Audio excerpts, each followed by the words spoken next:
What's going on, guys? Welcome back to Tom's Take. This is my movie channel where I talk about all things movies and things because I want to and because that's what YouTube is good for. So this is Ali. If you haven't been watching, we've been doing we've been reviewing or discussing. I don't know if they're reviews. They're just more discussions. Us geeking out on every Star Wars movie right up until The Last Jedi, and we're gonna do that as well. Yeah. So we're gonna yell at the screen when The Last Jedi comes out. We are currently up to Rogue One, and we're outside in town because it's better. I just think it's cool. The lighting's nice. The lighting's good. It's even. We're under a nice tree. Like, you can't see it. You can see the root of it. It's a very nice tree. It looks like the Whomping Willow from Harry Potter. I'm very happy with this. Well, so as long as the car doesn't fly, hit the branch, and then we die, I'm fine. You get a lot of views. Yeah. 2 people die reviewing Rogue One. So before I start the way I'm gonna start this, because I'm gonna get attacked because we have quite different opinions on Rogue One. I like Rogue One overall. If you ask me whether I liked it or hated it, I liked it. I don't love it. People love it, and I don't. I think Force Awakens is just a better put together movie. Take away the parallels to Episode 4 or whatever. I just think story-wise, it's a tighter story. It's a better put together movie. But anyway, I've got a whole list of negatives that I'm going to start with, that I'm going to list off, and then she's going to try and rebut them because she doesn't agree with me on most of them, and I thought that might be a fun way to do this review. It's not that I don't disagree with you, but I think that you overstate a lot of their importance. That's all. Well, I'm a very overstating individual. I'll hear you out. I haven't rehearsed any of my answers, so forgive me. Well, I sent her a bunch of notes like weeks ago. Well, I'm sorry, but life is hectic right now. Life is hectic right now. Yeah. All right. I'm just going to do these in order and just say them the way I've written them, basically. So, the first negative I have for Rogue One is I was saying, since Rogue One got announced, and since there was a whole discussion about does it need an opening crawl, I was always saying, no, I don't think it does. I don't think it needs an opening crawl. You know, no, it doesn't need one. I'm not, you know, I'm okay for them changing things up. And then I saw Rogue One. And it wasn't until I sat down and I watched Rogue One and I went, yeah, I think it needed an opening crawl. And every time I've watched it since, it's just reinforced that view that I have that I think it did. Because if you didn't read Catalyst, or you weren't caught up on your Star Wars lore, for the first 5 minutes of that movie, you're kind of a little bit, confused. Like, you know, a lot of people going into Rogue One still didn't know what time period this was set, where is this movie taking place? Is it after Episode 7? There were a lot of people that thought this was a sequel to The Force Awakens.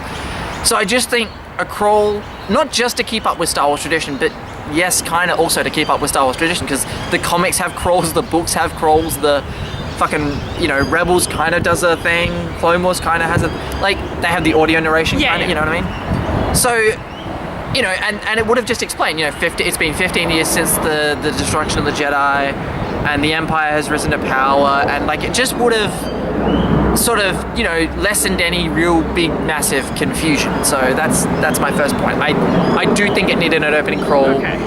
It's a Star Wars movie. Star Wars has opening crawls. Now, I tended to be on the side of I don't care if it's an opening crawl or not, as long as they explain, like, it's clear in the film. Now, my problem is less with the opening crawl not existing, and it's more how they've decided to write the opening scene is very, I guess you could say it's ambiguous how they've written the first scene, because it's not with Galen and Krennic, because it's so that you don't give context. They're just kind of talking, and then you're kind of left to figure it out. And it's not until really you get to Yavin 4 that you're like, oh, if you weren't caught up, once you get to Yavin 4, you're like, oh, okay, well now I know. Yeah, and it's also probably the marketing's fault a little bit that people didn't know. They didn't market this movie as well as they should have. Yeah. They didn't. And I mean, but just sticking on the crawl point. Yeah. I still don't think that it necessarily needed one. Well, it's because these are spin-offs. They're not part of they obviously are part of the main continuity, but they are spin-offs. And stylistically, it's always good to have a defining feature for a certain kind of film. And that's why I'm Yeah. okay with them not having an opening crawl for Rogue One. It's why I'm okay if they don't have an opening crawl for Han Solo, which I probably won't, and I'll probably have a lot more problems with that film. I don't want that film. Than it not having an opening crawl. But I'm okay with them not having an opening crawl in this one and in the future, as long as they make it clear to the audience what context this is taking place in, where it is in the timeline, who's involved, that sort of thing. The problem for me in Rogue One is not that it doesn't have an opening crawl, it is that they don't compensate for it. It doesn't. Yeah. That's the problem. But I also think too, part of it just goes back to Lucasfilm not really, because a lot of the quotes that were coming out of, say, Kathy Kennedy and all that we're not having an opening crawl because we want it to feel different to the other Star Wars movies. And I'm kind of like, but that's 30 seconds. You have 2 hours to make it as different as possible. And I'm sorry, but you didn't want it to feel like another Star Wars movie, but you basically spent $200 million to make a movie about a plot hole in episode 4. Like, the entire movie is a massive nostalgia trip, which is fine, but don't say we don't want to make it feel like a Star Wars movie, then why are you making a Star Wars movie? Yeah, I think that her words, I think what she meant to say was that she wanted it to feel different from to the core films. Yes. But yeah, the way she put it is a little bit suspect. But it's like, oh, well, you CGI'd Grand Moff Tarkin just to put him in. I know he had to be in there, I get it, but I'm just saying. It's a lot of money to spend fixing up a plot hole, which in episode 4 I didn't think was really a plot hole anyway. Anyway, next point. Fuck the Bor Gullet thing. That's all I've got. I agree with you on that. Like, I've never disagreed with you that scene is fucking stupid. That scene and is it so doesn't stupid. There are a lot of ways that he could have figured out if Bodhi was lying or just not have the scene at all. I think it's a pointless scene. I just think you could take that out and okay, obviously it's implied that Saw Gerrera he must have taken a few hits off of that thing before he captured it. Yeah. But I just think maybe, just cut that out, and then when they find Bodhi, maybe show him beaten up or whatever and be like, oh, well, what happened? It could just be kind of a mystery, they beat the crap out of Bodhi or something happened to him. Yeah, it gives that sense of, I don't know, danger to it. Sometimes it's better to imply rather than show. And Rogue One, that leads me into another problem. Rogue One did a lot of, not as bad as, say, the other prequels. It did do a lot of telling rather than showing.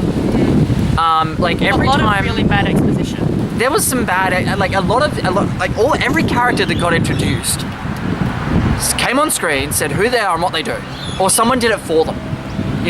I'm Jyn Erso, daughter of Galen Lyra, and then you had you're Jyn Erso, daughter of Galen Erso, and then you had this is Captain Cassian Andor, Rebel Intelligence. It just kind of.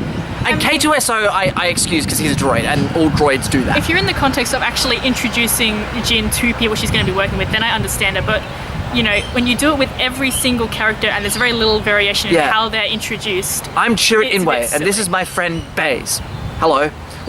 It just kind of. Nobody really talks like that, especially to someone you've just met on the street. But you kind of have to let him off a little bit because, Jedi mystic kind of guy. But Jyn Erso, the amount of times throughout that movie she kept saying, I'm Jyn Erso, daughter of Galen and Lyra. It's okay, you say it once. How many more times do you have to say it? I just don't. Anyway, next point. Yeah. We'll move on. We got a little ahead. We'll move on. This is going to go on too long. Okay, I'm jumping around here in parts of the movie, and by the way, if you haven't realized, we're spoiling the shit out of this thing. Yeah. Okay, Jyn Erso, you agree with me on this one, actually. Okay. It's at the end on the platform, and Jyn Erso says to Krennic, You've lost. You've lost. We found a flaw. There's a flaw in the middle of your machine, and I've just told the entire galaxy how to destroy it. Okay, first of all, You haven't yet. You haven't. you haven't said the plans, and also you didn't know. You thought Cassian was dead. So she's told him all of this stuff, and she's just. She didn't have a gun, clearly, because Yeah. she would have had it at him. And Krennic had a gun at her, and she's just said, "Oh, well, we're gonna blow your machine up, and we know how to do it." But it's kind of it's badass if she's already sent the plans and he's just gonna watch, the destruction. That's good. But if you haven't sent the plans, don't tell him your plan. Or if she had a gun to his head, or she saw Cassian sneaking up behind him, and then said it, Yeah. or somehow she knew Tarkin was gonna blow his ass out of the sky, but that really irked me. It's okay, look, maybe that's something as a character she would do. Like maybe she's just that kind of person that she would Maybe, like- brag about that. I think you needed more of a sense of character for Jin But to really story justify wise, that. and look, that leads me. I don't know. like the character. We'll get to that in a second because I'm pretty sure that's your next point anyway. But no, it's a big logic hole, or possibly even a plot hole if you want to get really technical about it. Just because she hasn't set the plans yet, and that dialogue clearly implies that she has. So it might be something that's a mistake that was made in editing, or originally in the original I cut think it she'd was already part set of the them. reshoots. I think because her character sort of changed. You could tell Yeah, when they yeah. like you could see the reshoots coming through because her character kind of shifted, and they didn't want her to be so dark and doom and Yeah, gloom. And I I'm like, do recall there was pick your like. You know, she was all like, you know, well, it's not a, you know, we've never had the luxury of political opinion. The Empire's not a problem if you don't look up and see the flags. But then in the whole, like, I meeting, think she's like, oh, we have to do this for the Rebel Alliance. Like, you needed more build up to that, I agree. But I actually remember seeing an article come out around just after the film had been released that asked if Jin Erso's character had been left on the cutting room floor. And I was like, yeah, I can see that. Just because I didn't connect with her. Like, I didn't connect with most of the characters. So then at the end, when they had these big sort of epic... I don't know, the more I rewatch it, the more I like them and feel something. But the first time I was kind of just like, oh, gone. But like, is it just a little bit sad that I felt more for a fucking robot? I know it's a droid. Yeah, but no, it's not, because Alan Tudyk is just phenomenal in everything that he has ever done. And I'm just gonna say that right now. Everyone watch everything Alan Tudyk's ever done. I'm K2SO. I'm a reprogrammed people. And K2SO is one of the things they got right. Like, Oh, yeah. just when Star Wars do droids, and even in the prequels, when they do droids, they do them really fucking well. It would be awesome if K2SO and C3PO, and actually they would have interacted at some point. Had to have. Maybe I think in the last He season of would've- Rebels that's coming up, you're gonna see, because they're all there. Yeah. Okay. Sorry. alright. I love Cassian. I think he's the best character in the whole film. Diego Luna does so much with so little. That's. I would my agree 2 with cents. that. I like Cassian very much. Yeah, so I was going back to Jin. I didn't find her to be a likable character, and I'm not saying like you have to like every character, but if you're gonna like have a movie where the main characters, like, you're introduced to them and they die in the same movie, you've got to make me like them. You've got to make me care, and I just. I get people who read Catalyst were more attached to her and Galen, and if you read Catalyst, Galen's death means something more to you. But that, I just didn't care about her. I really didn't. I just found her to be annoying and bratty and very just not likable. She was just, maybe bratty's not the right word. She was just, I didn't like her. I wouldn't say that and that's probably one of the things that the reshoots tried to fix. Yeah, and it didn't But, work. I mean, it could have if they had literally reshot every scene of hers and made her a completely different person, but they didn't. Maybe. So now she just comes off as kind of a bipolar character. And I like Felicity Jones. I think Felicity Jones did She's a really good what she actress. does well. Yeah. But, I just think the writing for Jin Yeah. and when you reshoot stuff, maybe they reshot some stuff without really doing any massive rewrites, yeah. and that was kind of a problem. You'd have to, we'd have to really, unless they release the original cut of Rogue One, we'll never know. I would love to see what that me looks too. like Gareth Edwards' just unedited version, because there's a couple of Vader scenes that they Yeah, I know. chopped, like Krennic saying in the trailer, like, you don't understand the power of what we're dealing with here, and it's like that goes back to Episode 4 where Vader's like, this technological terror you've constructed is no matter But- for the Force. I want to make my own point here that I'm actually very impressed that they had the balls to cut Vader scenes, because that was obviously a huge appeal for people in the movie, and even if they felt they weren't working, there was probably a lot of pressure to keep them in. I'm okay with that. I think they used Vader quite well. Me too. And I'm actually the biggest defender of that choke pun. Look, it's funny. It is funny, and it's a very Arnold thing to do. It's a very Anakin thing. It's a to very do as well. Anakin thing. But I found it so funny that it's so funny to me that I can't look at it and go, it's a bad line, because I just find it so amusing. And I just think in that context with Krennic, he's just playing with him. He's just toying with him at that point. He's like, I can do this to you. you know, and I actually like that whole scene, but that last scene with Vader's just, we'll get into that a bit later. Between escaping from Jeddah and getting back to Yavin, that whole Edu sequence, the first time I'm watching Rogue One, I'm kind of like, right, like the whole time. But even the first time I was watching it, that whole Edu scene, I just think it went on for a little bit too long. It dragged a little kind of bit. drags in between that. But then when they get back to Yavin and then off to Scarif, I mean, that's just, the last hour is incredible. The last hour, I mean, I feel comfortable saying that the last hour of Rogue One is on par with Empire Strikes Back in terms of just emotional, like, oh my god, Yeah. oh my god. The R2 and 3PO, the R2 and 3PO cameo, I didn't Not like. needed. It just, I didn't need to see that. I don't mind them being in the movie. They should have been at the end on the Carillion Corvette. They should, the Tanavi, Yeah. I should say it's the correct name. Yeah. it's They should have been, even just passing, like, you know when the captain goes in to tell Leia, just in the background. Your I would Highness, see like, that. they should have just walked past each other. A part of it, I think, was a tradition thing because, oh fuck, what's C-3PO's actors? Anthony Daniels. Anthony Daniels. I was about to say Anthony Edwards. I was like, oh, that's not right. Anthony Daniels has been the only person in every Star Wars film and has the only person with lines. I mean, he's in the Ewok TV movies. Exactly. And it's a thing, and I think they wanted to have him there just for that. But it's, if you wanted to do that, you needed to put it. It needed to be more needs to be organic. better. It needed to be, and look, I've got no problem with them being there because they are around Yeah. these places that these characters are at. So It's not a problem then I don't being mind them being in it. I just think the way they did it, and maybe that was a product of the reshoots, because the way the scene where the scene is placed, Yeah, it creates a timing little- problems. Yeah, it's like, well, hang on, Admiral Raddus had already left. Yeah. Pablo Hidalgo did say, you know, no, they made it because, or Gareth Edwards, someone said, well, you can actually, Yeah. there's a little bit of time there, and I'm like, Yeah, but you kind of like, it was cutting it very fine. very close. Yeah, I don't think that's like, if they were going to have a scene like that, they needed to have it a little earlier. That's all. Most certainly. And it's a bit ham-fisted to have all It's of very these characters. ham-fisted. It's very. That felt very George Lucas kind of forced them in there. Yeah, I felt the same about the guy from Oh, the guy with Dr. the face. Evazard and Yes. Ponda Baba. Yeah, like those are characters where I didn't need them to show up. I don't mind them. I actually got a kick out of seeing them. What I have a problem with is that they didn't really put much effort into his casting, because he looks 20 years younger than what he does in A New Hope. I mean, you can explain it away with space and Time travel and stuff, but maybe? you know, let's not get into Maybe that. from Jeddah to Tatooine it takes 20 years. I don't know. Or maybe I'm not even going to try to justify it. It's not a big, like, for me, that is the most unneeded cameo of any character in that whole thing. Like, you can cut them, it doesn't matter. If anything, Yeah, look, it's not needed. I got a kick out of seeing the characters. Yeah.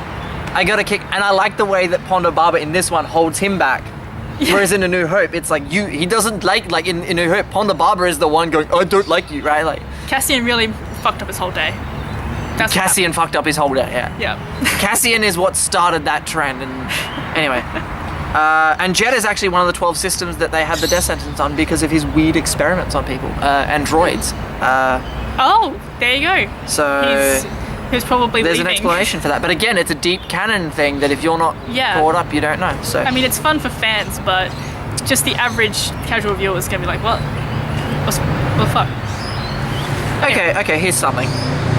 That Rogue One title card at the beginning, and we're jumping around here, by the way, but like that, you know, well, after Saw finds baby Jin, come, my child, come. Yeah. And then, bam, bam, bam, bam, bam, bam, and it just looks like iMovie font. It looks so.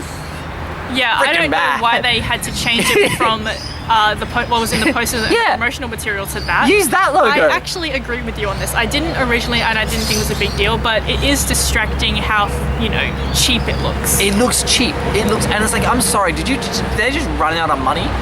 Like, well, we gotta get this, use this kid to do, like, Windows Movie Maker and throw a title card together. It looks horrible. Yeah, it's not great. And look, I used to have a big problem with the score. The score's grown on me.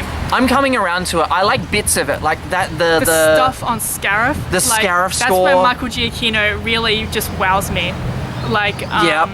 you know, where they're watching, you know, if they're about to die, and the That- score that- is gorgeous. I in think that. that track is called Your Father Will Be Proud or something. Yes, that's beautiful. And the Vader Beautiful. score at the end. But look, the major problem I have is things that is bits of music from the original trilogy that should have been in it that weren't. Yeah. Like, I'm sorry, but when you first see that Death Star and you see the cannon getting put in and all the Star Destroyers and the TIE Fighters right before you see Tarkin, I'm sorry. Nostalgia or not, you needed that Imperial March. Yeah. You just can't not have that there. Like, it felt odd not being there. Yeah.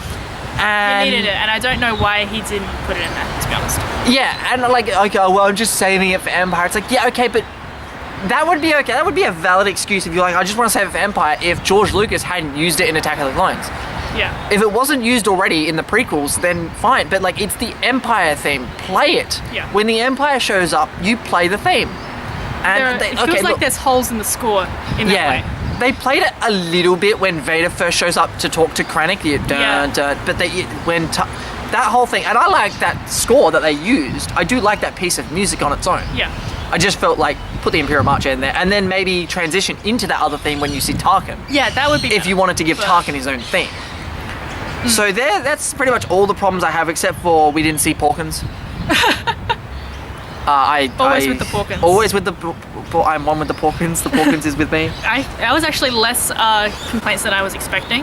I do want to say one thing, because you brought up young Jin, and it wows me every time I think of it. Every time I see it, I'm just like, how did you get an actress who looked exactly like Felicity Jones? I kind of like the change in, like, Mads Mikkelsen's accent is very European. Like, Yeah, very Danish. Jin, come, I will protect you always. You understand? I understand. Like, it's very. I know, like, accents don't matter in Star Wars. But like, and I know accents aren't hereditary either. Like, they're not. Yeah. It's depends on where you live. You need to tell George if you live in a Lucas place that. long enough, you're gonna pick up their accent. But yeah. So a couple of nitpick problems I have with other people's complaints. Okay. So Tarkin. People say Tarkin not needed to be in the movie. Tarkin needed to be in the fucking movie. I'm You could gonna argue that you could shoot around him in a way or whatever, but I think that I think you could. They didn't have to CG him. You could have gotten another actor and put prosthetics on his face. The actor from Wayne Pegram who played Tarkin in Revenge of the Sith. He still looks a lot like him, and the actor who mocapped him looks a lot like him. You could have done stuff. But look, Star Wars has always been on the cutting edge of technology. Yeah. And they pushed it. This is the best that a fake human has ever looked in a movie. Yeah. And I was blown away. Me too. I've really only ever been blown away twice by CGI, because now it's the norm. We see it all the time. Yeah, and it was Tarkin, and I'm going to guess The Jungle Book. The Jungle Book. Because I hadn't seen Rise and Dawn of the Apes movies. Yeah. When I saw mocap in those. Yeah. It's just, yeah. So then when I went back and I saw those, I hadn't seen those before I saw The Jungle Book. So when I saw The Jungle Book, I went, holy shit. I forgot that and the funny thing about Tarkin, right, is we know that he's not real. Yeah. We know that that's a guy with a camera on his head. When I showed my dad Rogue One, my dad went, "Oh, that guy's doing a Peter Cushing," and I'm like, "No, that's not Peter actually. Cushing. That's." I took I took my mum to see it. She knew that he was CGI because I hadn't told her, but she's intuitive. But she was blown away. She knew he was dead. Yeah, she knew he was dead. She's actually a fan of Peter Cushing. Yeah. But I took another friend of mine to see it, and she had no idea that was a different. Like, she knew it was a different actor, but she didn't know it was CGI. She knew it was different. She figured that it was a different person, but she didn't know it was CGI. I had a couple of friends who didn't know. They knew he was the same guy from episode 4. Yeah. They knew the character. They didn't know Peter Cushing, whether Peter Cushing was alive or dead. Yeah. So I had one guy go, they brought Peter Cushing back, and I'm like, no. How could... He's dead. He actually died in 94. Yeah. I should explain what I meant by... Because, so I took her to see it. I asked her, did you notice the reason why this movie's known for best CGI? Yeah. And she was like, I don't know, it was all pretty standard. I was like, Tarkin. When I explained who Tarkin was, because she's not a Star Wars person, she was like, no, that was like a man. Like, I figured it wasn't the same guy, the same actor, but that was a man. I was like, no. Like, Peter Cushing is in this movie. He's in it. I mean, that's his face. He's in it. Yeah. And it's funny, right? Like, okay, so when he first shows up, it looks a little bit off. And I think that's just because our eyes are like, that's not real. Yeah, Uncanny Valley.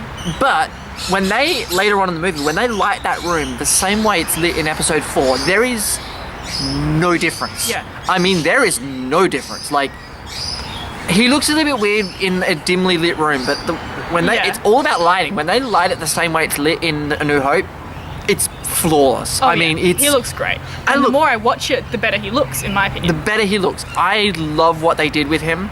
And look, you could have gotten away with him being a hologram. You could have taken some of his scenes out. You could have had him stare out the window, which I actually thought was quite a respectful way to handle it. Even though I don't think recreating him was disrespectful, because in my opinion, if you have the permission of his family, which they did, Yeah. then it's not disrespectful.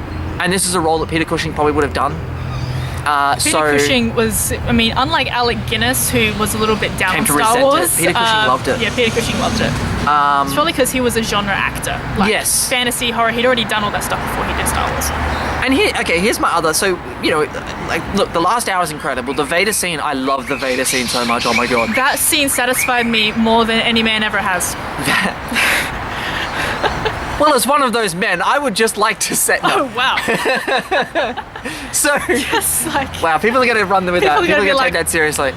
People are going to, and you should take that seriously. No. So, look, the Vader scene. Look, okay, so between Rogue One and The Force Awakens, I like to really compare. I think The Force Awakens overall is a better made movie. I'm not Rogue gonna lie. One gave me bigger nerd boners than The Force Awakens because certain scenes, like the Guardians of the Wills reference, That one was really cool. the fact that you had General Ramadi come up to Tarkin, and he was the dude that came up and went, "They're there, sir, on Scarif." That, you know, he's telling Tarkin about the Scarif battle. He's actually sat at the table in Episode 4. If you watch that, he's Yeah. anyway. And there's stuff like, you know, really cool. There's a lot of great continuity stuff between them. It's not about plot holes or anything. It's just a really good attention to detail. Yes. Yeah. So that's, I think, that's our Rogue One Yeah. discussion talk. Random. Oh, one more thing. Yeah, Just go on. because it gets really lost in the shuffle when we talk about Tarkin, is that I really enjoyed the Leia stuff. You know, and I it's like the brief, Leia stuff. But you know, when she turns around, like, unless you're really paying attention, like on the Blu-ray, you pause it or whatever, Yeah. you would swear that was like young Carrie Fisher, like they're taking a scene or something and put it in there. You'd swear. Yeah. One other thing too, I like the review. I like the review. What the fuck? I like the relationship between Tarkin and Krennic. You know, because there was that power play of, well, who's going to be in. They're both vying to be in the Emperor's favor. And when Star Wars does politics well, they do it really fucking well. Yeah. And that, like, and I love that Krennic went to Tarkin, and Tarkin was like, you know, no, I'm just going to take all this work that you've done over the last 15 years. You know, now it's all mine now. I would tell him that I would be taking control of this station I first spoke of years ago, effective immediately. And Krennic got angry, and then he was like, well, maybe, you know, I can't get in with Daddy, I'm going to run to Mummy. And he runs to Vader, and Vader's like, nah, Tarkin's my buddy, fuck off. I love that relationship. And I actually really like Krennic. I love the character of Krennic. They overused his theme. Dun, dun, dun, dun, dun, dun, dun, dun. Even though I like the theme. But And Ben Mendelsohn, just similar to how I feel about Diego Luna as Cassian, does a Yeah. whole lot with his performance and just really brings a lot to the character that a lesser actor probably just couldn't. not just the Ben Mendelsohn, but the Ben Womendelson and the Ben Childrendelson too. I'm leaving. Did you see that meme? That meme is great. Anyway, that's our Rogue One review. Yeah. We're gonna wrap this up because man, there's no seat here. Yeah, I might move gonna for the die. other review over there. But yeah, thank you very much for watching. I don't know how long this has been going on for, but if you like this review and video, please subscribe and share. We have other Star Wars reviews. We're gonna be doing all of them, so stick around for that. Next And up, A New Hope. Next up, A New Hope. And we will see you guys next time.